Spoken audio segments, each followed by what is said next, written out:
رحم الله من قرأ الفاتحة. بسم الله الرحمن الرحيم.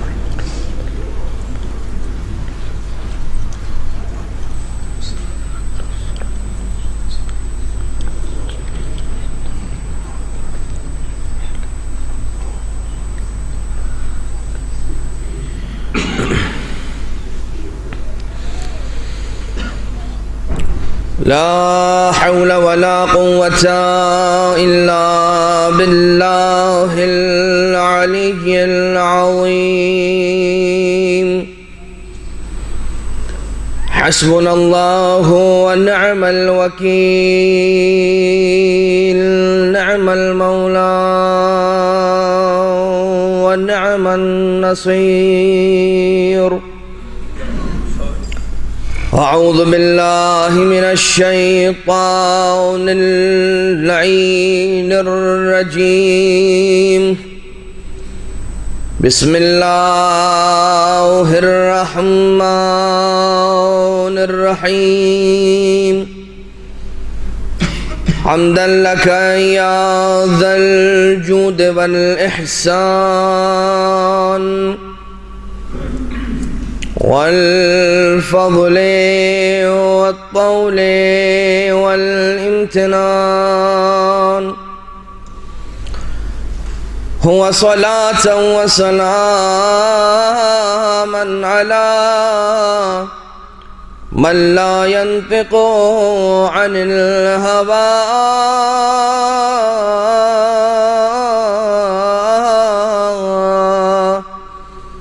إن هو إلا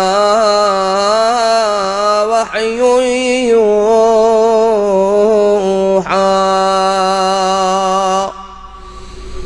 حبيب قلوبنا وشفيع ذنوبنا وطبيب نفوسنا،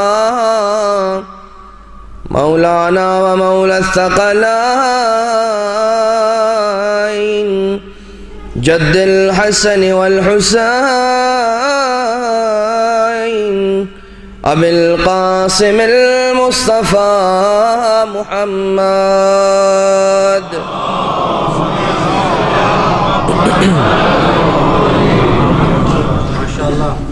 وعلى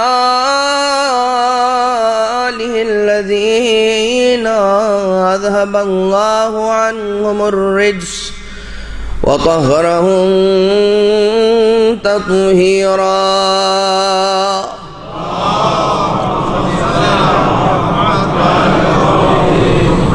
لا سيما على الإمام المنتظر والحجة الثاني عشر، واللعنة الدائمة الباقية على أعداء الدين أجمعين من الأزل إلى قيام يوم الدين. أما بعد، فقد قال الله سبحانه وتعالى في محكم كتابه المبين وفرقانه المجيد وقوله الحق وهو أصدق القائلين. بسم الله الرحمن الرحيم.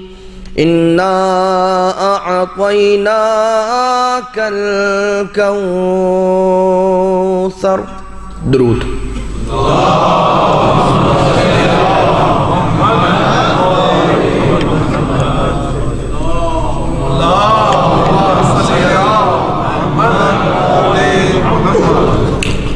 لائق صد احترام مومنین اور مومنات، ایام فاطمیہ اولیٰ سلام اللہ علیہ کے مجالس کے سلسلے کی 5 مجلسوں میں کی دوسری مجلس.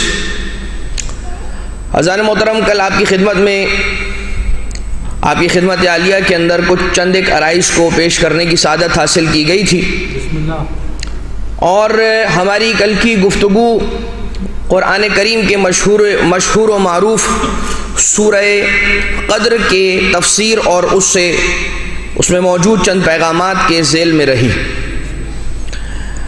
اور ساتھ ہی ساتھ آخر گفتگو میں یہ وعدہ کیا گیا آپ سے کہ بی بی فاطمۃ الزہرا سلام اللہ علیہا کے اعتبار سے جو ان کے القاب ہیں ان میں سے چند ایک القاب کا ذکر اور ان کی کچھ تشریح اور ان میں موجود پیغامات انشاءاللہ بی بی کے القاب کی طرف ہم ضرور جائیں گے اور ان میں سے چند ایک کو ڈسکس کریں گے، مگر عزیزان محترم بالکل ابتدائے کلام میں سرنامے کے طور پر قرآن کریم کی جس مشہور و معروف سورہ کی مشہور و معروف آیہ کریمہ کی تلاوت کا شرف حاصل کیا گیا، جس میں ارشاد رب العزت ہو رہا ہے کہ بسم اللہ الرحمن الرحیم انا اعطیناک الکوثر، بے شک اے حبیب ہم نے آپ کو کوثر عطا کیا۔ یہاں پر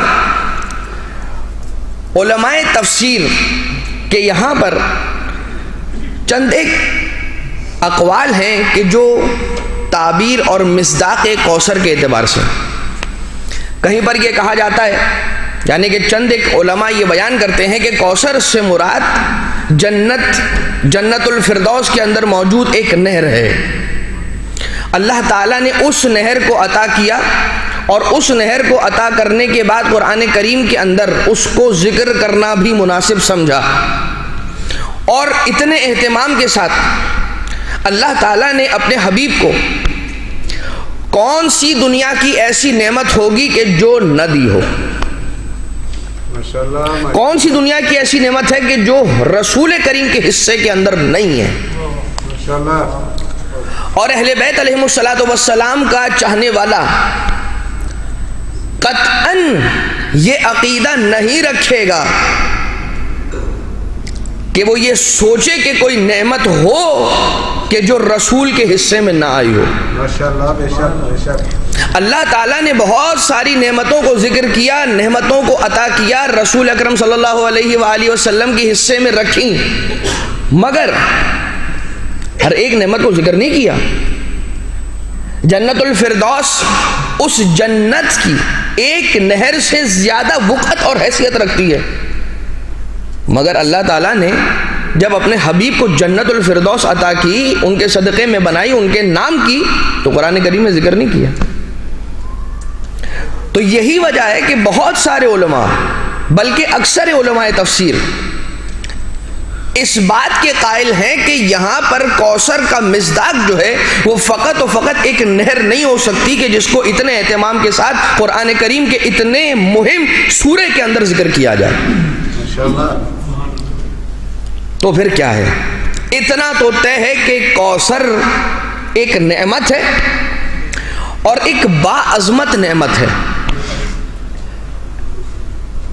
آگے بڑھنے سے پہلے ایک بات فقط آپ کی خدمت کے اندر عرض کرتا چلوں اور پھر آگے بڑھیں، وہ نتیجہ کہ جو نتیجہ مفسرین دیا کرتے ہیں الکوثر کے مصداق کے اعتبار سے، اور وہ یہ ہے کہ خیر کثیر خیر عطا کیا رسول اکرم کو کوثر کے نتیجے میں۔ لیکن عزیزان محترم، یہ تو ہم اور آپ کہتے ہیں کہ اللہ نے اپنے حبیب کو اس کائنات کی تمام تر نعمتوں سے سرفراز فرمایا۔ مجھے یہ بتائیے، نعمتیں تو ایک جگہ، ساری نعمتیں جس ہستی کے صدقے میں خلق ہوئی ہیں وہ اور کوئی نہیں، محمد مصطفیٰ صلی اللہ علیہ وآلہ وسلم ہے۔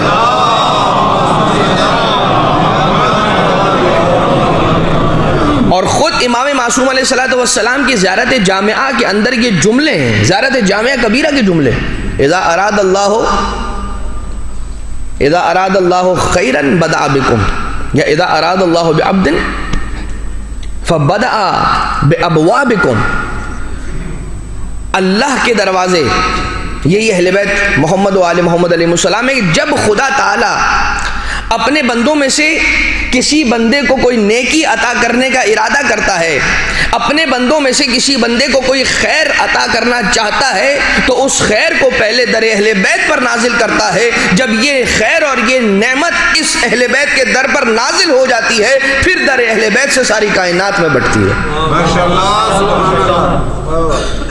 مگر عزیزان محترم، سر الشہادتین نامی ایک کتاب ہے کہ جس کے مصنف ہیں شاہ محدث دہلوی۔ شاہ ولی اللہ محدث دہلوی، انہوں نے اپنی کتاب کے اندر لکھا کہ اللہ تعالیٰ نے اپنے حبیب کو تمام تر نعمتوں سے سرفراز فرمایا سوائے ایک نعمت کے، اور وہ ہے نعمت شہادت۔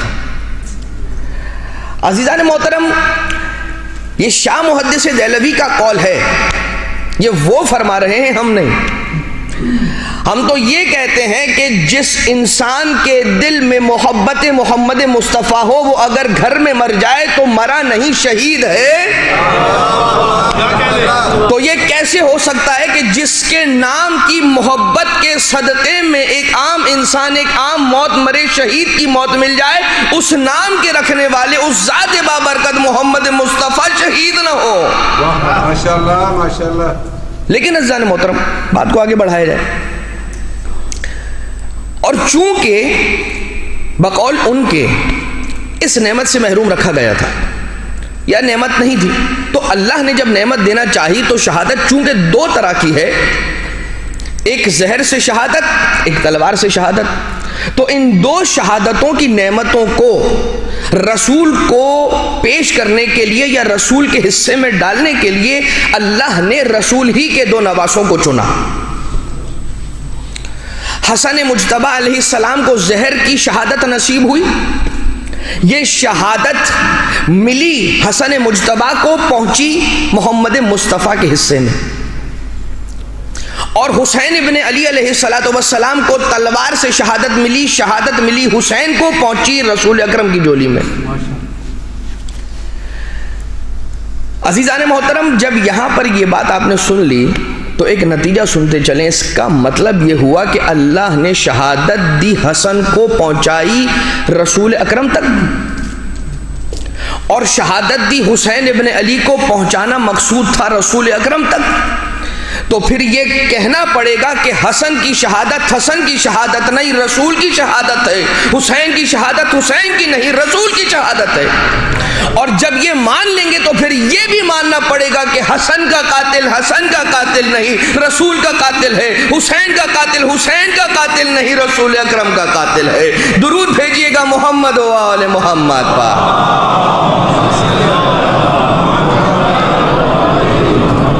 تو اللہ تعالیٰ نے اپنے حبیب کو ہر نعمت سے مالا مال فرمایا، ہر نعمت سے۔ لیکن عزیزان محترم، قرآن مجید اٹھائیے اور کوئی ایک ایسی مثال لا کر بتا دیجئے کہ جس میں اللہ نے نعمت عطا کی ہو اور اس کے بعد اس کا کوئی عوض مانگا ہو یا اس کا کوئی شکریہ مانگا ہو۔ اللہ نے اپنے حبیب کو دنیا کی تمام تر نعمتیں عطا کی، مگر کبھی یہ نہیں ہوا کہ نعمت عطا کرنے کے بعد خدا نے اپنے حبیب سے اس عطا کردہ نعمت کے سلسلے میں یا اس کے عوض میں کچھ مانگا ہو یا شکریہ مانگا ہو۔ مجھے نہیں معلوم کوثر کتنی بڑی نعمت ہے، کتنی باعظمت نعمت ہے، جیسا کہ ابتدا میں کہا گیا، بس اسی سے جوڑ کر آگے بڑھ جاؤں گا، نتیجہ آپ کی خدمت میں عرض کر دوں۔ نہیں معلوم یہ کوثر کتنی باعظمت نعمت تھی کہ جب کوثر رسول کو عطا کی ہے تو ایک نہیں دو عوض مانگے۔ فَصَلِّ لِرَبِّكَ وَانْحَرْ، اے رسول ہم نے آپ کو کوثر عطا کر دی، اب نماز بھی پڑھیے اور قربانی بھی پیش کیجیے۔ نماز بھی پڑھیے اور قربانی بھی پیش کیجیے۔ اچھا، اب یہ قربانی کیسی؟ اپنے رب کی عبادت بھی کیجیے اور اپنے رب کی خدمت میں قربانی بھی پیش کیجیے۔ قربانی ذبیحے کی قربانی نہیں لکھا ہے، یہاں پر کہا گیا ہے، جو لفظ استعمال کیا گیا ہے وہ نہر کا لفظ استعمال کیا گیا ہے۔ نہر، بڑی قربانی کو نہر کیا جاتا ہے۔ تو آپ اللہ کی عبادت بھی انجام دیجئے اس نعمت کے عوض میں اور قربانی پیش کیجئے، بڑی قربانی۔ یہ بات ہو گئی یہاں پر۔ لیکن عزیزان محترم، اللہ تعالیٰ اپنے حبیب کو جو نعمت عطا کر رہا ہے، دیکھیں قرآن کریم، فَصَلِّ لِرَبِّكَ وَانْحَرْ، قرآن کریم کا ہر لفظ، ہر حرف، ہر نقطہ، ہر حرکت، ہر جملہ اپنے اندر پیغام رکھتا ہے۔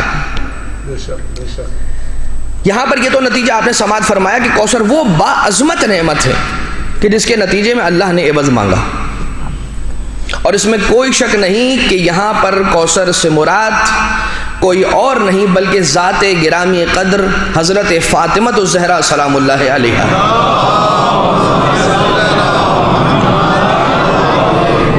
لیکن عزیزان محترم یہاں پر جو کہا گیا، جو لفظ استعمال کیا گیا اِنَّا آتَيْنَاكَ الْكَوْثَرَ فَصَلِّ لِرَبِّكَ وَانْحَرْ، جب بھی کوئی دو الفاظ یا دو جملے حرف فا کے ذریعے سے اگر عطف ہوں تو اس کے معنی یہ ہوتے ہیں کہ اب یہاں پر تاخیر کی گنجائش نہیں ہے، کوئی فاصلے کی گنجائش نہیں ہے۔ اگر کوئی اور مجمع ہوتا تو سمجھانا شاید مشکل بھی ہوتا، غدیریوں کا مجمع ہے، یہ بات آپ سے زیادہ آسانی سے اور کون سمجھ سکتا ہے۔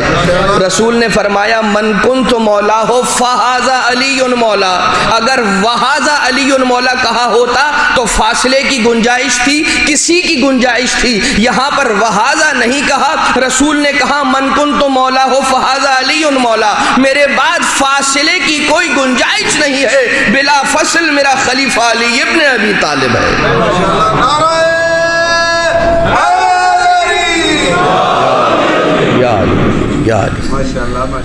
اسی طرح سے فَصَلِّ لِرَبِّكَ وَانْحَرْ، اب یا رسول اللہ ہے میرے حبیب، کسی فاصلے اور کسی تاخیر کی گنجائش نہیں ہے،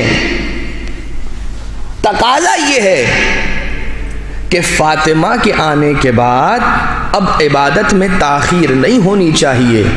میں فقط فاطمہ کے ماننے والوں سے سوال کروں گا کہ جب فاطمہ کے بابا کے لیے خدا نے یہ حکم صادر فرمایا کہ فاطمہ کے آنے کے بعد اب عبادت میں تاخیر نہیں ہونی چاہیے، تو یہ فاطمہ زہرا کیسے برداشت کریں گی کہ ان کی محبت مومن کے دل میں آ جانے کے بعد عبادتوں میں تاخیر ہوتی چلی جائے، یا عبادتوں میں تاخیر ہوتی چلی جائے یا عبادتیں قضا ہوتی چلی جائیں؟ یہ تو ہو ہی نہیں سکتا، تو ہو ہی نہیں سکتا، کیونکہ یہ جو عبادتیں ہیں، یہ جو نمازیں ہیں، یہ شکر الہی، شکر المنعم واجب، منعم کا شکر کرنا، جو نعمتیں دینے والا ہے اس کا شکر کرنا واجب ہے۔ لہذا جناب سیدہ سلام اللہ علیہا اور اس آیہ سورہ کوثر کا یہ پیغام۔ عزیزان محترم بات کو ذرا سا اور آگے بڑھائیں۔ آپ نے کل کے جلسے میں سورہ قدر کے اندر موجود چند پیغامات کو سماعت فرمایا۔ یہاں پر جہاں پر انا انزلناہ فی لیلۃ القدر ہے، یہاں پر کیا کہا جا رہا ہے؟ انا آتیناک الکوثر، مگر ایک فرق ہے۔ دیکھیے اللہ تعالیٰ نے قرآن کریم کو نازل کیا، فرمایا انا انزلناہ فی لیلۃ القدر، ہم نے اس قرآن کو نازل کیا۔ جب اللہ تعالیٰ نے رسول کو بھیجا تو فرمایا، یا رسول کو جو رسالت کا عہدہ بھیجا تو رسالت کا عہدہ جناب جبریل امین لے کر تشریف لائے، اور ان کے ذریعے سے یہ پیغام رسول تک پہنچا۔ قرآن کریم جناب جبریل کے ذریعے سے آیتیں سورے اس طرح سے رسول مطہر، رسول اکرم کے قلب مطہر پر نازل ہوا، لوح محفوظ سے جناب جبریل کے ذریعے سے محمد مصطفیٰ صلی اللہ علیہ وآلہ وسلم کے قلب مطہر پر قرآن کریم نازل ہوا۔ لیکن عزیزان محترم ذرا سا اگر اس بات میں غور فرمائیں، قرآن کے لیے کیا فرمایا؟ انا انزلناہ فی لیلۃ القدر، ہم نے اس قرآن کو نازل کیا۔ کس طرح سے نازل کیا؟ جناب جبریل کے ذریعے سے نازل کیا۔ ہم نے رسول کو رسالت کا عہدہ بھیجا، جناب جبریل امین کے ذریعے سے بھیجا۔ عزیزان محترم آپ بہت بخوبی جانتے ہیں، ایک چھوٹی سی اور عام فہم مثال آپ کی خدمت میں پیش کر دوں، خط بھیجا جاتا ہے، خط دیا نہیں جاتا۔ کیوں؟ کیونکہ خط کا مطلب کیا ہے؟ خط کے معنی ہے رسالے کے، میسج کے۔ رسالہ اسے کہتے ہیں کہ جسے بھیجا جائے. جو چیز بھیجی جاتی ہے اس میں واسطے کی ضرورت پڑتی ہے. جو چیز بھیجی جائے اس کے لیے واسطہ ضروری ہے. قرآن کریم کو اللہ تعالیٰ نے واسطے کے ساتھ نازل فرمایا, رسالت کے منصب کو واسطے کے ساتھ رسول تک پہنچایا, مگر جب بات نور فاطمہ زہرا کی ہو رہی ہے تو انا انزلنا نہیں کہا, انا ارسلنا نہیں کہا, انا آتیناک الکوثر, اے رسول ہم نے آپ کو کوثر عطا کر دیا. اب کوئی واسطہ نہیں ہے درمیان میں, مباشرتاً اللہ تعالیٰ نے اسے عطا کیا. اور انا آتیناک الکوثر, ہم نے اے حبیب آپ کو کوثر عطا کر دیا. ہم نے اے کوثر آپ کو عطا کر دیا. قرآن کریم کی آیتیں نازل ہوتی گئیں, رسول اکرم اپنی جگہ پر تشریف فرما رہے, جہاں رسول ہوا کرتے تھے رسول نہیں جاتے تھے, آیتیں چل کر رسول کی خدمت میں حاضر ہو جاتی تھیں. ماشاءاللہ بے شک. رسول چل کر نہیں جاتے تھے, آیتیں چل کر رسول کے پاس آتی تھی, مگر جب بات نور فاطمہ زہرا سلام اللہ علیہا کی ہوئی ہے تو پھر خود اپنے حبیب کو عرش کی بلندی پر معراج کروا کر نور فاطمہ محمد مصطفیٰ کو ودیت کیا.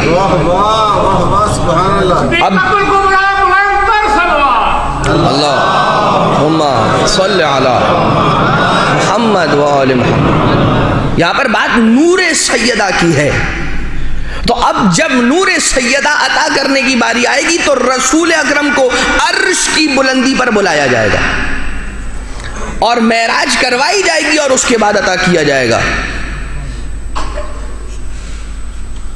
ایک اور مثال, رسول اکرم کا نور منور, نور انور, سلبن بعد سلبن, طیب و طاہر سلبوں سے ہوتا ہوا, طیب و طاہر ارحام سے ہوتا ہوا پہنچا. نور محمد مصطفیٰ آبا و اجداد کی پاک اور طیب اور طاہر سلبوں سے سلبن بعد سلبن پہنچا. اللہ تعالیٰ نے طیب و طاہر سلبوں میں نور محمد مصطفیٰ کو رکھا. مگر یہاں پر جب بات صدیقہ کبریٰ فاطمہ زہرا کی آئی ہے تو پھر اللہ تعالیٰ نے اسے نور جناب سیدہ کو سلبوں میں نہیں رکھا ہے. رسول کو جب معراج پر بلایا تھا تو وہ ایک سیب عصمت کھلایا تھا رسول کو, کہ جس کے نتیجے میں وہ نور فاطمہ زہرا سلب محمد مصطفیٰ میں براہ راست بارگاہ الہی سے منتقل ہوا تھا. یہاں پر کہ جہاں پر نور محمد مصطفیٰ کی بات ہے وہاں پر سلبوں سے تو منتقل ہوتا ہوا نور محمد نظر آئے گا, مگر جب بات نور فاطمہ زہرا کی ہے یہاں پر انتقال نہیں ہو رہا, یہاں پر مباشرتاً ودیت کیا جا رہا ہے سلب محمد مصطفیٰ میں. اچھا, تو پھر حضرت عیسیٰ علیہ السلام کا جو سلسلہ تھا, جناب مریم سلام اللہ علیہا کے پاس جناب جبریل کو واسطہ بنا کر اللہ تعالیٰ نے بھیجا تھا, اور جناب جبریل کے ذریعے سے رحم مبارک اور رحم مطہر جناب مریم سلام اللہ علیہا میں نور جناب عیسیٰ کو منتقل کیا گیا تھا. تو اے خدا اسی طرح سے صلب مطہر رسول اکرم میں بھی نور جناب سیدہ کو نازل کر دیتا. لیکن وعید نہیں کہ آواز قدرت آئے. فرق ہے مریم میں اور فاطمہ زہرا میں, اور وہ فرق یہ ہے کہ مریم صاحب عصمت ہے, فاطمہ مرکز عصمت ہے. بلند آواز میں درود بھیجیے محمد و آل محمد.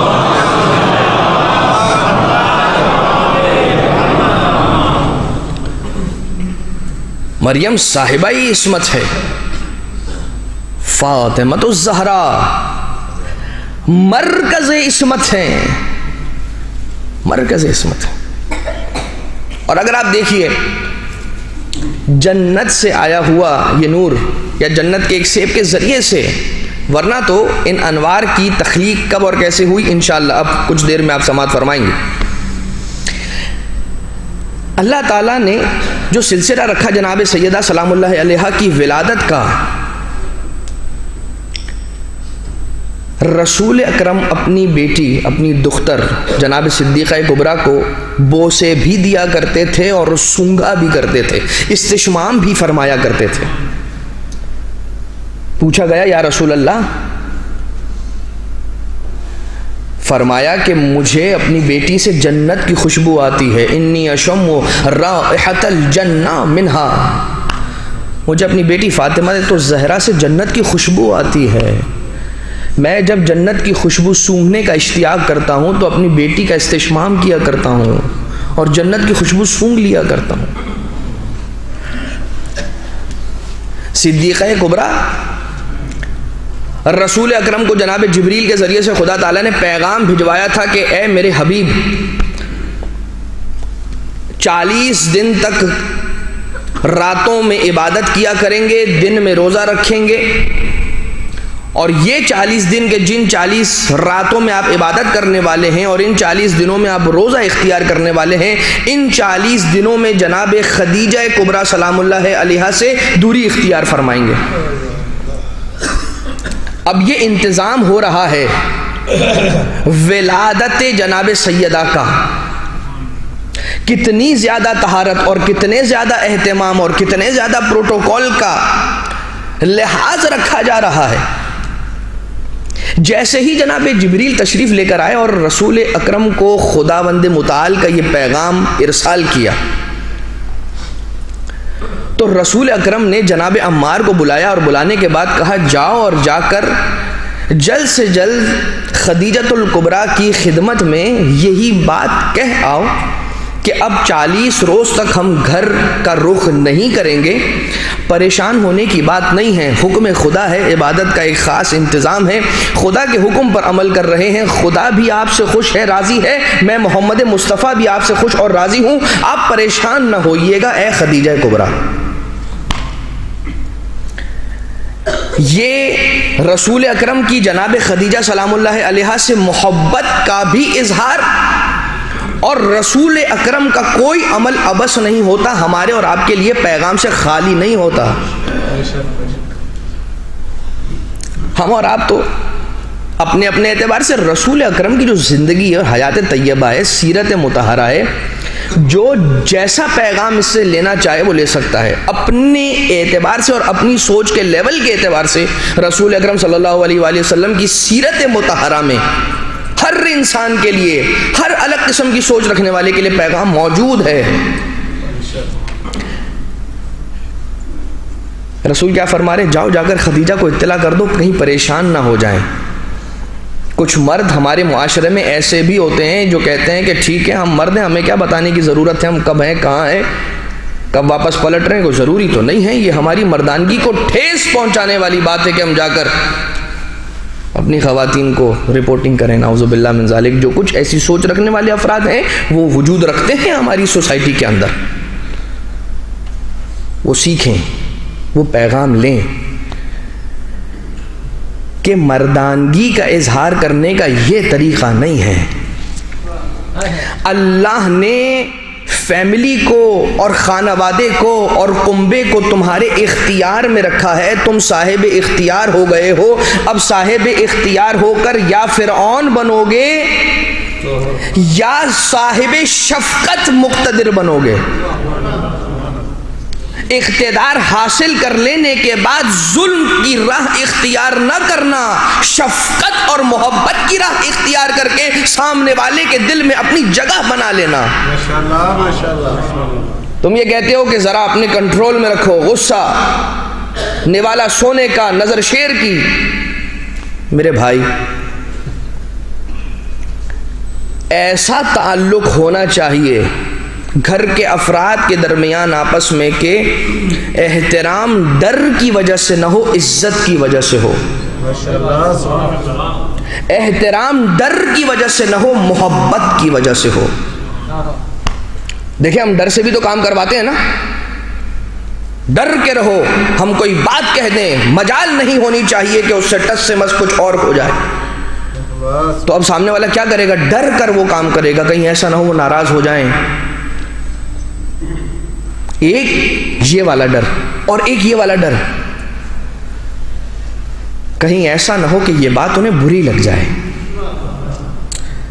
میں ان سے بہت محبت کرتی ہوں، کہیں میرے عمل سے ان کے دل کو ٹھیس نہ پہنچ جائے، مجھے معلوم ہے وہ کچھ نہیں کہیں گے،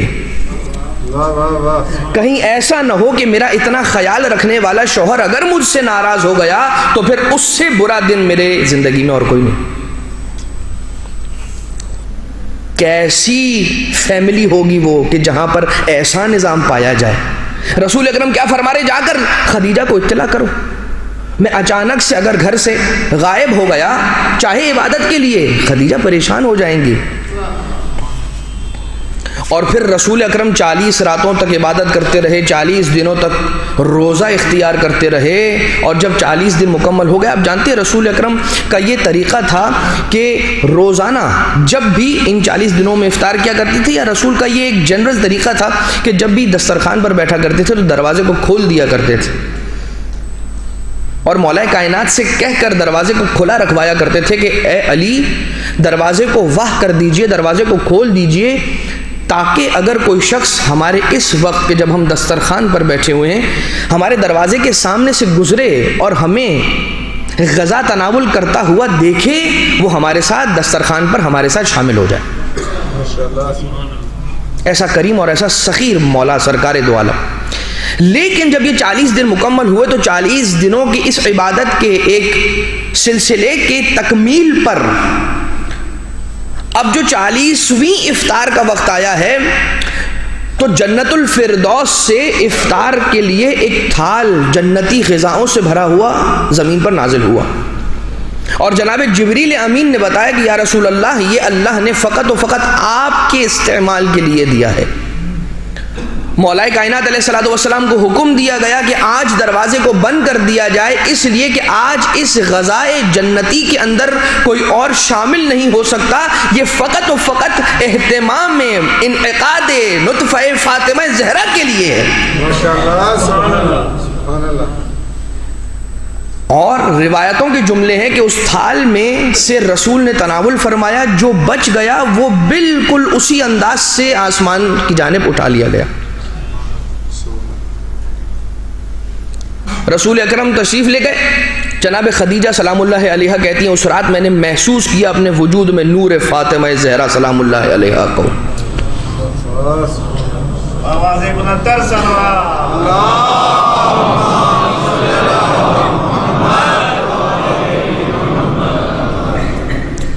جناب خدیجہ فرماتی ہیں کہ میری یہ بیٹی مجھ سے جب میں غمگین ہوا کرتی تھی تو کلام کیا کرتی تھی، میری دلجوئی کیا کرتی تھی، میرا دل لبھایا کرتی تھی مجھ سے بات کر کر کے، کیونکہ رسول اکرم سے عقد کرنے کی وجہ سے جناب خدیجہ کبریٰ کا بائیکاٹ کر دیا گیا تھا۔ مدینہ کی خواتین نے جناب خدیجہ سے تعلق کو توڑ لیا تھا۔ جناب خدیجہ کے رحم مطہر میں موجود یہ نور فاطمہ زہرا دل جناب خدیجہ کو لبھایا کرتا تھا، ان کی دلجوئی کیا کرتا تھا، ان سے کلام کیا کرتا تھا۔ یہی وجہ ہے کہ جناب خدیجہ کبریٰ، جناب فاطمہ زہرا سلام اللہ علیہا کے القاب میں سے ایک لقب محدثہ، حدیث کرنے والی، باتیں کرنے والی، اپنی والدہ سے بھی باتیں کرنے والی رحم مادر مبارک میں، اور فرشتوں سے بھی کلام کرنے والی جناب سیدہ۔ جب بات جناب خدیجہ کی آ گئی ہے تو، اور یہ تو طے ہے، بات آ گئی ہے کیا، یہ ہو کیسے سکتا ہے کہ فاطمہ زہرا کا ذکر ہو اور خدیجہ کبریٰ کا ذکر نہ ہو؟ وہ بی بی کے جنہوں نے لقب ام المؤمنین کی لاج رکھی ہے وہ جناب خدیجہ کبریٰ، ام المؤمنین حضرت خدیجہ کبریٰ سلام اللہ علیہا کی یہ شان تھی، بلکہ شان احسانات ہیں دین اسلام پر، احسانات ہیں وجود مقدس محمد مصطفیٰ پر۔ جناب خدیجہ کبریٰ کے اپنی ساری کی ساری دولت دے دی، جناب خدیجہ نے کبھی ساری زندگی ذکر نہ کیا، ذکر نہ کیا، ذکر نہ کیا ہی نہیں، پیشانی پر کبھی کوئی بل نہیں، ورنہ بڑا آسان ہوتا ہے اس انداز سے اپنے شوہر کو اگر کوئی سپورٹ کر دے تو پھر ساری زندگی اسی بات پر اترایا جاتا رہتا ہے اور اس احسان کو یاد دلاتے رہتے ہیں لوگ۔ جناب خدیجہ سلام اللہ علیہا وہ دولت کے ملیکۃ العرب ہیں۔ غار حرا کی بلند چوٹیوں پر جب جناب رسالت مآب تشریف لے کر جایا کرتے تھے، کئی دنوں تک جب غار حرا پر رہا کرتے تھے اور وہاں پر وحی کا سلسلہ رہتا تھا، اور رسول کئی دنوں تک جب گھر نہیں آیا کرتے تھے، جناب خدیجہ سلام اللہ علیہا متواتر گھر سے غذا کو لے کر جایا کرتی تھیں، جبل حرا کی چوٹی پر چڑھا کرتی تھیں، خود بنفس نفیس رسول اکرم کی خدمت میں اس غذا کو پیش کیا کرتی تھیں۔ کیا غذا؟ چند کھجوریں اور پانی۔ ارے وہ خدیجہ کبریٰ سلام اللہ علیہا کہ جن کے پاس عرب کی وہ دولت تھی، اتنے غلام کھڑی کر دیتی کہ پہلا یعنی اتنی لمبی قطار غلاموں کی مہیا کر سکتی تھی جناب خدیجہ کہ جو قطار لگتی اس کا پہلا غلام باب خدیجہ کبریٰ پر ہوتا، آخری غلام رسول اکرم کے پاس غار حرا کی چوٹی پر ہوتا۔ مگر جناب خدیجہ خود تشریف لے کر جا رہی ہیں، یہ ایثار نہیں ہے، یہ قربانی نہیں ہے تو اور کیا ہے؟ یہ محبت جناب خدیجہ کبریٰ نہیں ہے تو اور کیا ہے؟ اور اس عالم میں رسول اکرم کا ساتھ دینا، کو سپورٹ کرنا، جناب خدیجہ کبریٰ کا ایک احسان یہ بھی ہے کہ خود اپنی جانب سے جناب خدیجہ کبریٰ نے رشتے کا پیغام بھجوایا رسول اکرم کی جانب، اور خود پیغام بھجوا کر اس اعتراض کو وجود میں آنے سے ہی روک لیا کہ اگر عام فہم کے مطابق اور عام طریقے کے مطابق رسول نے پیغام بھجوایا ہوتا تو بہت سارے لوگ معترض ہو جاتے، موقع مل جاتا کہ ٹھیک ہے ملیکۃ العرب کو پیغام بھجوایا بالکل، لیکن جناب خدیجہ کبریٰ نے پہلے ہی پیغام بھجوایا، جانتے ہوئے ورقہ ابن نوفل، جناب خدیجہ نے پیغام بھجوائی، یہ احسان خدیجہ۔ یہی وجہ ہے کہ جب جناب خدیجہ اتنی انسیت رکھنے والی جب اس دنیا سے رخصت ہو گئیں تو عام الحزن حضرت ابو طالب اور جناب خدیجہ کے گزر جانے کا سال، اس سارے کے سارے پورے سال کو عام الحزن کہا گیا کہ دو بڑے محسنان اسلام اس دنیا سے رخصت ہو گئے۔ جناب خدیجہ کا احسان دین اسلام پر۔ آئیے ایک احسان جناب ابو طالب کا بھی سن لیجئے اور اس کے بعد ایک حوالہ قرآن کریم کی آیت هل جزاء الاحسان الا الاحسان سے جوڑ کر ایک نتیجہ آپ کی خدمت میں عرض کر دوں اور پھر دوبارہ القاب جناب سیدہ کی طرف آ جائیں۔ جناب ابو طالب علیہ السلام نے عقد نکاح محمد مصطفیٰ پڑھا، اور جب یہ عقد کی محفل تھی تو اسی محفل میں وَإِن كَانَ مُحَمَّدٌ لَهُ مَالٌ قَلَّ بل اندہو نبأ عظیم، اگرچہ محمد مصطفیٰ کے پاس مال قلیل ہے لیکن اے دنیا والوں جان لو اس کے پاس نبأ عظیم ہے، یہ نبی خدا ہے جو اعلان اسلام سے پہلے، اعلان رسالت سے پہلے نبی کی نبوت کا، رسول کی رسالت کا اقرار اور اعلان کرے، وہ کافر نہیں محسن اسلام ہوا کرتا ہے۔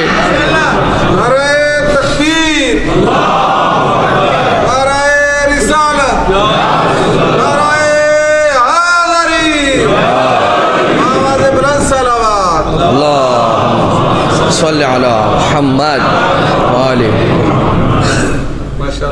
جناب خدیجہ کا احسان، حضرت ابو طالب کا احسان، قرآن کریم کی آیت بسم اللہ الرحمن الرحیم هل جزاء الاحسان الا الاحسان، احسان کا بدلہ احسان کے علاوہ اور کچھ ہو سکتا ہے کیا؟ استفہام انکاری ہے کہ نہیں نہیں، احسان کا بدلہ احسان کے علاوہ اور کچھ نہیں ہو سکتا۔ اے خدا خدیجہ کا احسان، اے خدا ابو طالب کا احسان، تو نے جزا کیا دی؟ اے خدا، خدا کی آواز آئے گی کہ اے سوال کرنے والوں فکر نہ کرو، احسان کی جزا احسان کے علاوہ اور کچھ نہیں ہے۔ خدیجہ کا احسان دیکھ لیا، ابو طالب کا احسان دیکھ لیا، ایک کو صاحب تطہیر کی ماں بنا دوں گا، ایک کو کل ایمان کا باپ بنا دوں گا۔ درود بھیجیے گا محمد و آل محمد پر۔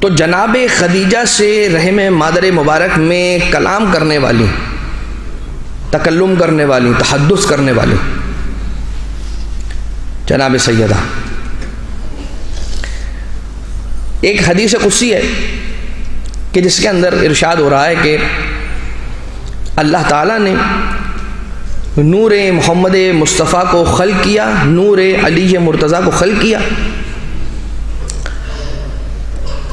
اس انداز سے کہ یہ دو جدا نور نہیں بلکہ ایک ہی نور کے دو ٹکڑے تھے۔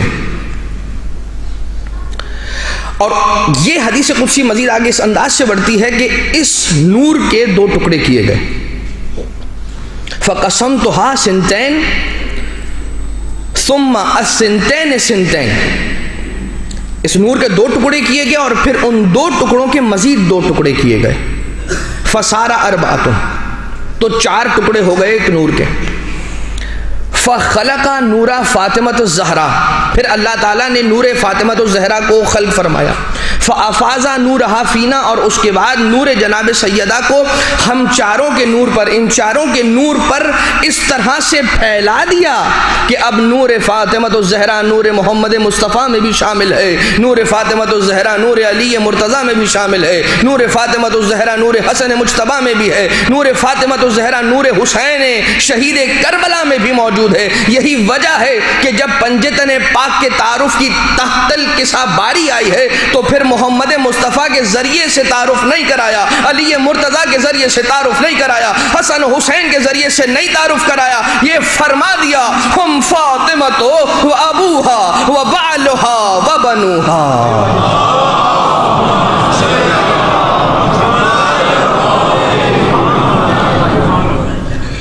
فافاظ نورہا فینا، مرکز اہل قصہ ہے فاطمہ۔ اور عزیزان محترم، مباہلے کے اندر جو ہستیاں جنہیں یہ جانتے تھے وہ یہی چار ہستیاں تھیں۔ جناب سیدہ جب مباہلے کے اندر تشریف لے گئی ہیں، یہی وہ واحد بی بی تھی کہ جو اس سے پہلے اس انداز سے اپنے گھر سے باہر نکل کر نہیں آئی تھیں۔ مجھے کہنے دیجئے اہل قصہ میں سے جو چار تھے انہیں تو نجران جانتے تھے، اس بی بی کو دیکھ کر ہی کہا ہوگا کہ اگر یہ وہ ہستیاں ہیں کہ اگر اس پہاڑ کی جانب اشارہ کر دے تو وہ اپنی جگہ کو چھوڑ دے۔ مرکز اہل قصہ ہے فاطمہ۔ بس عزیزان محترم، جب جناب سیدہ سلام اللہ علیہا مدینہ منورہ میں نماز پڑھا کرتی تھی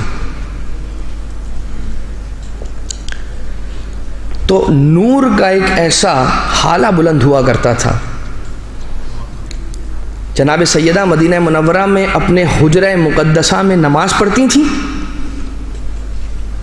زمین بھی نور سے بھر جایا کرتی تھی اور وہ نور آسمان تک جاتا ہوا سارے اہل مدینہ کو نظر آتا تھا۔ جب امام معصوم علیہ السلام سے سوال کیا گیا تو امام علیہ السلام نے یہی جواب ارشاد فرمایا، لماذا سمیت فاطمۃ الزہرا، کہ جب سوال کیا گیا کہ کیوں فاطمہ کو سلام اللہ علیہا زہرا کہا جاتا ہے، کیوں کہا جاتا ہے، امام معصوم علیہ السلام نے ارشاد فرمایا کہ جب بی بی مدینہ منورہ میں اپنے حجرے میں نماز پڑھا کرتی تھی تو زمین بھی اس سے روشن ہو جاتی تھی، آسمان بھی اس سے روشن ہو جاتا تھا۔ میں یہ کہوں گا کہ اپنی نماز سے خود کو منور کر لینا اور ہے، نماز پڑھ کے زمین و آسمان کو روشن کر دینا اور ہے۔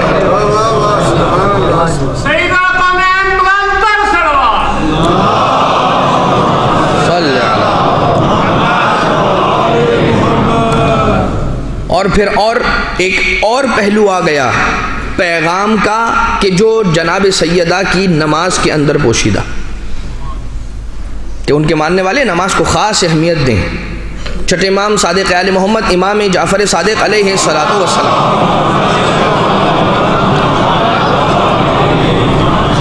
ارشاد فرماتے، وقت آخر تمام اہل خانہ کو جمع کیا، اپنی ساری اولادوں کو، اہل خانہ کو سب کو جمع کرنے کے بعد کہا کہ آ جاؤ کہ مجھے تم سے ایک بات کرنی ہے۔ اور وہ بات یہ تھی لا تنال شفاعتنا من استخف صلاتہ، ہماری شفاعت اسے نصیب نہیں ہوگی کہ جو نماز کو ہلکا سمجھتا ہے۔ اچھا، جناب سیدہ کی نماز کا عالم آپ سوچ سکتے ہیں، جب بی بی زخمی ہوئی ہیں اور بی بی کا پہلو شکستہ ہوا تو کس انداز سے بی بی نماز کے لیے آیا کرتی تھی۔ بی بی نے نماز ان دنوں میں بھی ترک نہیں کی ہے۔ بی بی کا ایک ہاتھ دیوار پر ہوا کرتا تھا، ایک ہاتھ شکستہ پہلو پر ہوتا تھا۔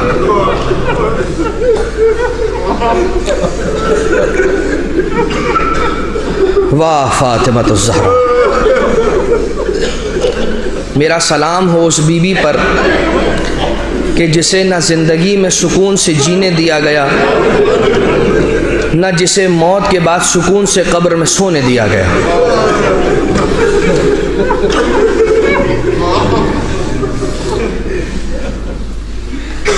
جناب سیدہ کی قبر پر تعمیر شدہ روضے کو بھی گرایا گیا، بی بی کی قبر کو ویران بھی کیا گیا۔ اے زائر قبر رسول، کبھی یہ سوچا بھی ہے کہ جنت البقیع کی ویران قبروں میں رات کے وقت کتنا اندھیرا ہوتا ہے؟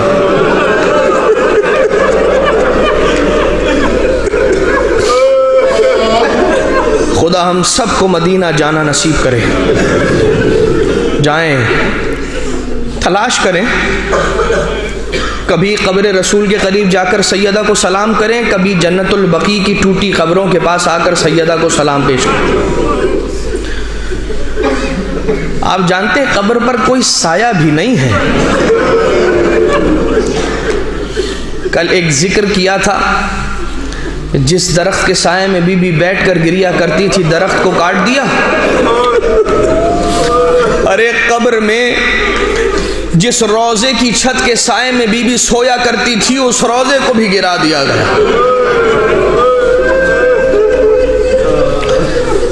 وقت آخر بی بی کی یہی وصیت تھی۔ ام سلمہ، میں اپنے حجرے میں بیٹھی تسبیح خدا کر رہی ہوں، میری جب تک تسبیح کی آواز آئے سمجھنا میں زندہ ہوں، جب تسبیح کی آواز آنا بند ہو جائے سمجھ لینا فاطمہ اس دنیا سے رخصت ہو گئی۔ جانتے ہیں بی بی نے وقت آخر کیا مصائب کا مرثیہ پڑھا تھا اپنے بابا کی قبر پہ جا کر؟ اے میرے بابا، جس نے آپ کی قبر کی مٹی کی خوشبو کو سونگھ لیا، اس نے اگر دنیا میں اور کوئی خوشبو نہ سونگھی، کچھ نہ کھویا، کچھ نہ کھویا۔ اس کے بعد کہ یہ دو مصرے دل کو کاٹ کر رکھ دینے والے کلیجے منہ میں آ جائیں انسان کے، وہ مصیبت زہرا کے جملے بی بی فرماتی ہیں، صبت علیہ مصائب اللہ والنہار، صبت علیہ میں سرنا لیالیا۔ ارے بابا، آپ کے جانے کے بعد آپ کی بیٹی فاطمہ پر وہ ظلم ڈھائے گئے۔ ارے اگر روزے روشن پر ڈھائے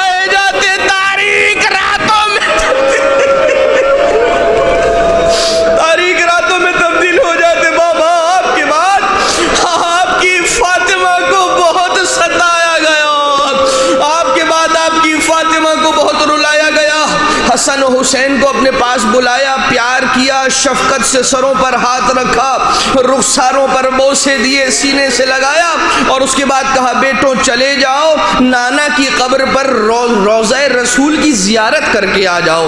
وقت آخر تھا نا، سیدہ اس دنیا سے رخصت ہونے والی تھی نا، جناب سیدہ نے اپنے بچوں کو ایک مرتبہ روضہ رسول کی جانب بھیجا، جناب زینب کبریٰ ام کلثوم کو جناب ام سلمہ کے پاس بھیجا، اور اس کے بعد خود علی مرتضیٰ کو اپنے قریب بلا کر بٹھایا، کہا اے علی، اے ابو الحسن، میری وصیتیں سنتے جائیے، میرے بعد میرے بچوں کا خیال کیجیے۔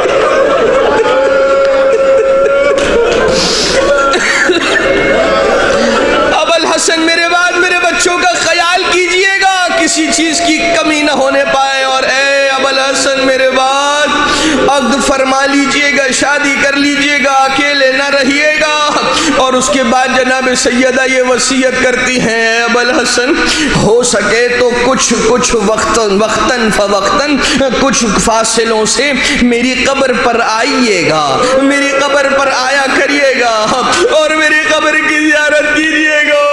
میں ہاتھوں کو جوڑ کر کہوں گا اے سیدہ آپ کے بعد ابوالحسن آپ کی قبر پر بھی آیا کرتے تھے اور مصائب کا مرثیہ پڑھ کر رو رو کر غش کھا جایا۔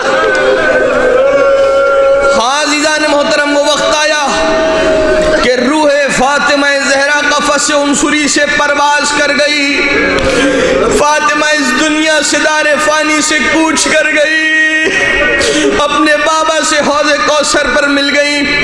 وہ وقت آیا کہ جب غسل خانے میں فاطمہ کو غسل دیتے ہوئے علی مرتضیٰ موجود ہے، دروازے کو بند کیا ہوا ہے، سلمان کو باہر پہرے پر کھڑا رکھا ہے۔ سیدہ کی ایک اور وصیت، کہا اے ابوالحسن خبردار میرا جنازہ رات کی تاریکی میں اٹھائیے گا، مجھے غسل و کفن فقط آپ ہی دیجیے گا، میرے جنازے میں کوئی ظالم نہ آنے پائے۔ ارے جن کی وجہ سے سیدہ اس دنیا سے اتنا جلدی جا رہی ہے، ارے مجھے بتائیے کوئی ایسی مستور آپ نے دیکھی ہے؟ ارے 18 سال کی ہو کمر جھک گئی ہو،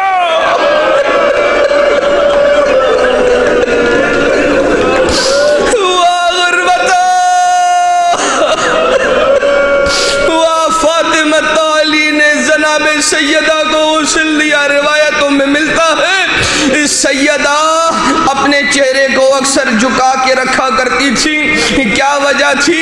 ارے جب لعین نے آ کر بی بی کے رخسار پر تماشا مارا تھا نا، آنکھوں میں سیدہ کے خون اتر رہا تھا۔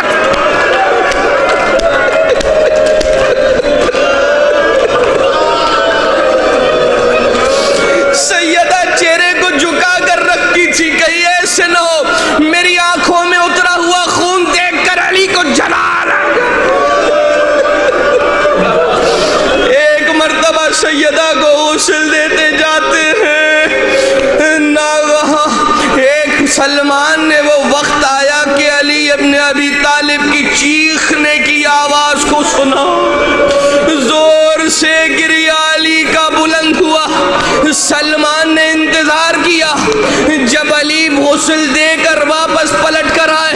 ایک مرتبہ سلمان نے سوال کیا، آئے اے ابوالحسن یا امیر المومنین یہ بتائیے، ارے آپ تو اتنا صبر کرنے والے مولا، ارے فاتح خیبر مولا، آپ نے اتنا بلند آواز سے گریہ کیا، کیا سبب تھا؟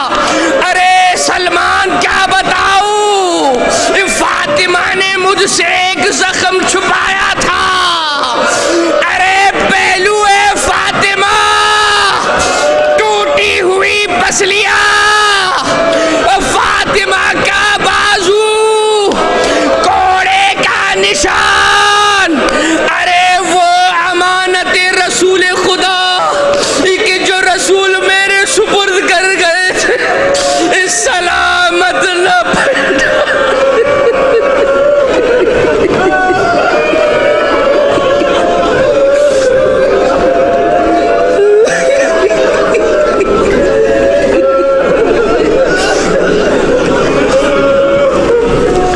بارے لہا تجھے واسطہ محمد و آل محمد کا، مومنین اور مومنات کی آوازیں جو اس مصیبت سیدہ کو سن کر گریے میں بلند ہو گئی ہیں، ان آوازوں کو سلامت رکھنا۔ ہم تمام کے دلوں میں حب فاطمہ زہرا، حب اہل بیت علیہ السلام کو سلامت رکھنا۔ اے خدا جتنے مومنین فرش عزا پر آ رہے ہیں، آنے والے ہیں، ان تمام کی حفاظت فرما۔ اے خدا جنہوں نے ان مجالس عزا کے سلسلے میں دام درہم قدم سخن جس اعتبار سے بھی تعاون کیا، ان کی توفیقات میں مزید اضافہ فرما۔ اے خدا خزانہ جناب سیدہ سے سے ہم سب کو ہماری ضرورت کے مطابق کچھ نہ کچھ عطا فرما۔ اے خدا تو جانتا ہے، ہم نہیں جانتے ہمیں کیا مانگنا چاہیے کیا نہیں مانگنا چاہیے، مگر یہ فرش عزا وہ دروازہ ہے کہ اس دروازے سے کوئی جناب سیدہ کے صدقے میں خالی جھولی لے کر نہیں پلٹتا۔ اے خدا تجھے واسطہ محمد و آل محمد کا ہم تمام کی جھولیوں کو خیر و برکت و وسعت و عافیت و مغفرت سے بھر دے۔ اے خدا تجھے واسطہ محمد و آل محمد کا ہم سب کو ایسا بنا دے جیسا سیدہ آل سیدہ، جیسا محمد و آل محمد، جیسا خدا بند متعال ہمیں دیکھنا چاہتا ہے۔